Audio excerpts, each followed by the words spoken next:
Olá, eu sou Marco Damasceno e gostaria de convidar você para um bate-papo sobre ronco e apneia obstrutiva do sono.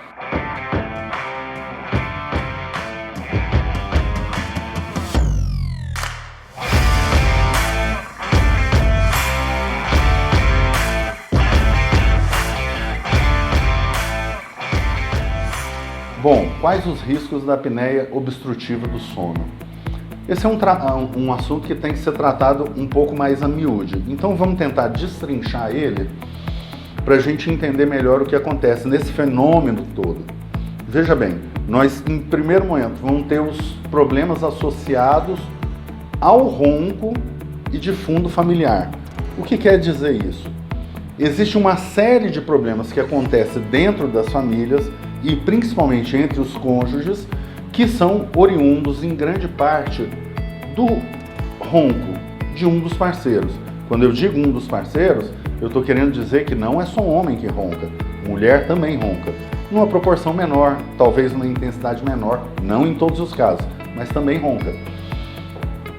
O fato de você viver com uma pessoa que ronca, por mais que você entenda essa pessoa, por mais que você ame o seu parceiro, um período repetido de anos e noites mal dormidas pode te levar, sim, a uma indisposição com o seu parceiro. E acreditem, muitas rupturas de casais, muitas separações de casais se dão aquilo que deflagra aquela separação no ronco. E depois vão arrumando uma desculpa ou outra que se acrescenta ali, até que se culmina na separação de um casal. Então, enquanto o aspecto de fundo familiar é arriscado, mas nós temos os riscos psicossociais. Suponhamos, você é um jovem rapaz, você tem 45 anos e já ronca, e o seu supervisor te convida, olha, eu queria que você fizesse um curso na cidade X, lá vocês vão dividir dormitório com a equipe para conviver mais proximamente. Com esse treinamento você tem possibilidade de ascensão aqui na empresa. E esse funcionário simplesmente vai pegar aquela oportunidade e dar uma desculpa. Olha, eu não vou porque eu estou com um problema grave de saúde na minha família agora e eu não posso deixar a minha família. Na verdade, ele não quer se expor. Ou seja, ele não quer é que os seus colegas de trabalho saibam que ele é roncador e não quer passar pelas situações vexaminosas que ele poderia passar. Outros problemas também relacionados a isso, como por exemplo, o déficit de atenção, que é aquele funcionário que a gente olha e fala, poxa, parece uma pessoa tão boa, tão honesta, mas ele não é atento. A gente fala, ele parece que não ouve, parece que está no mundo da lua.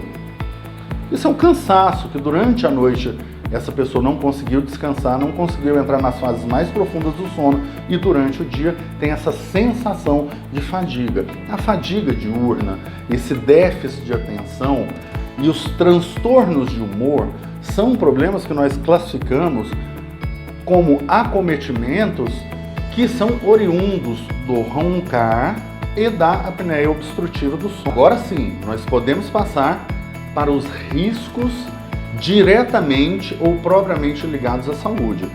E também temos que categorizar isso. Veja, nós temos as doenças isquêmicas relacionadas a esses eventos.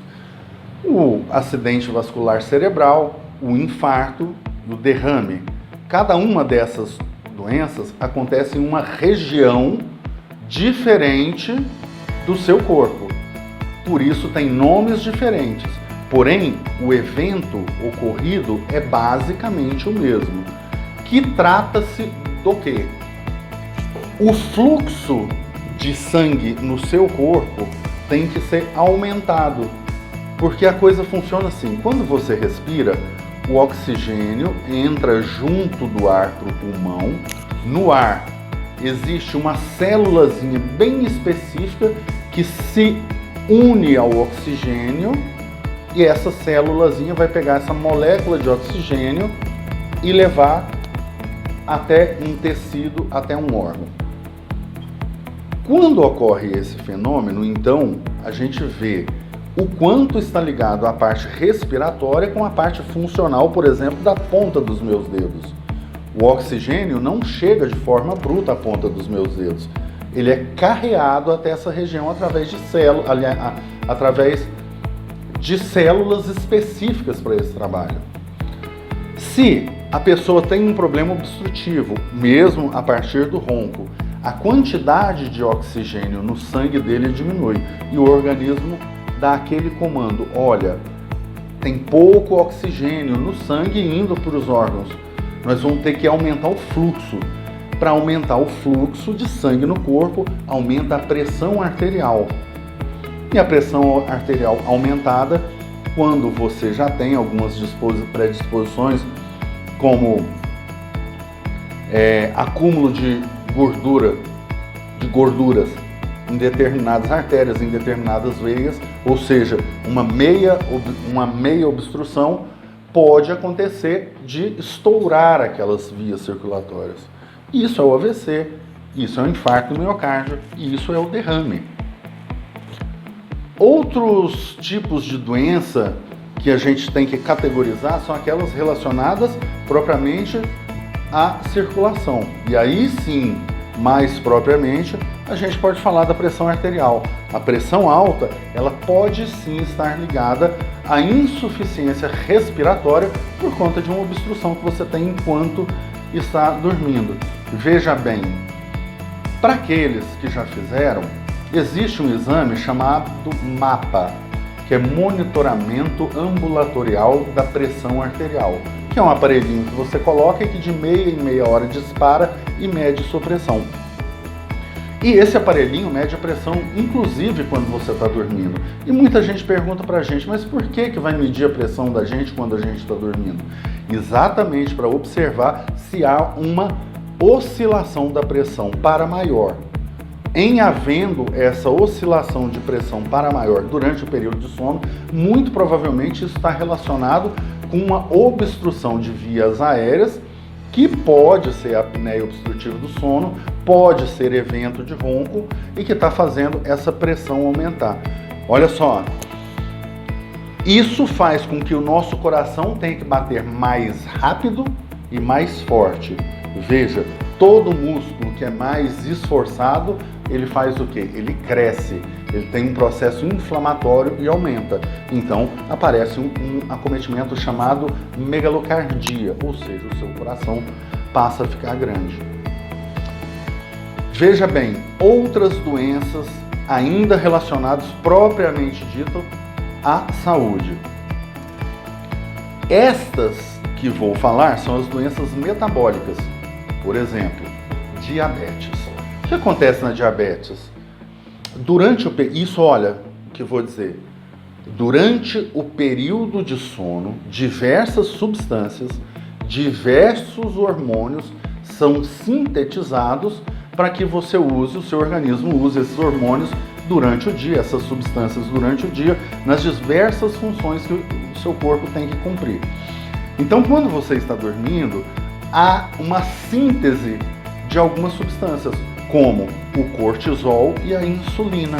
A insulina é aquele hormônio que controla a quantidade de açúcar no seu sangue. E o cortisol, ele é o hormônio que faz exatamente a função contrária da insulina.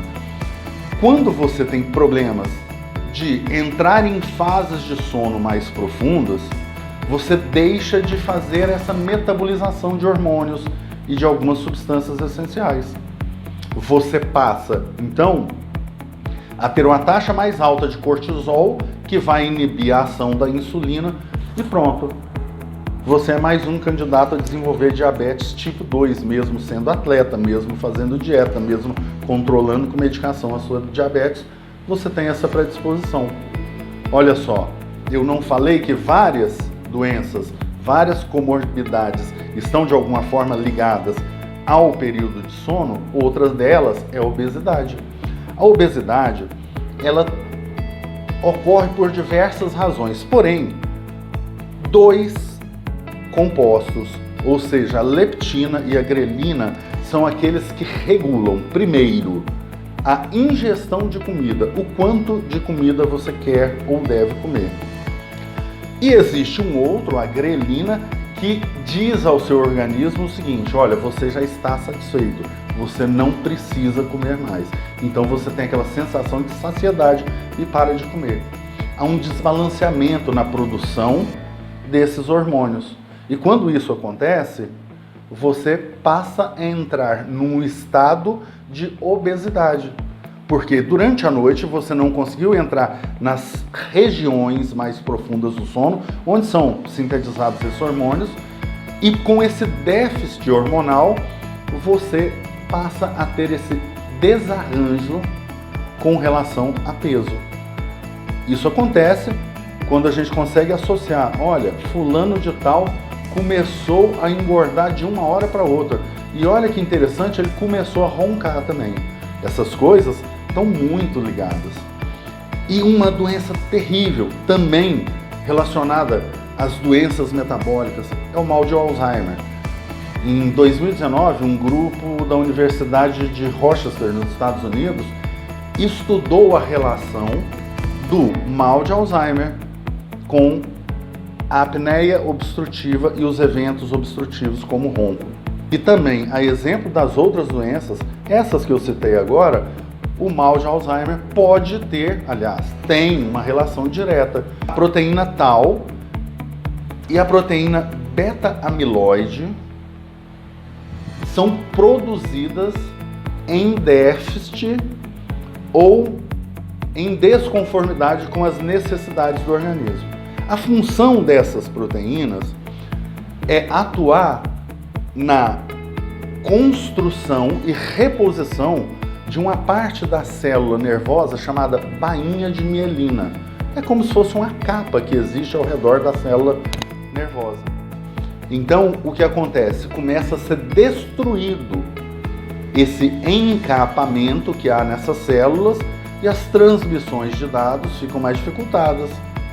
As transmissões de dados, ou seja, de inteligência, de reação, todos eles ficam comprometidos e a pessoa passa a ser acometida por uma doença chamada mal de Alzheimer.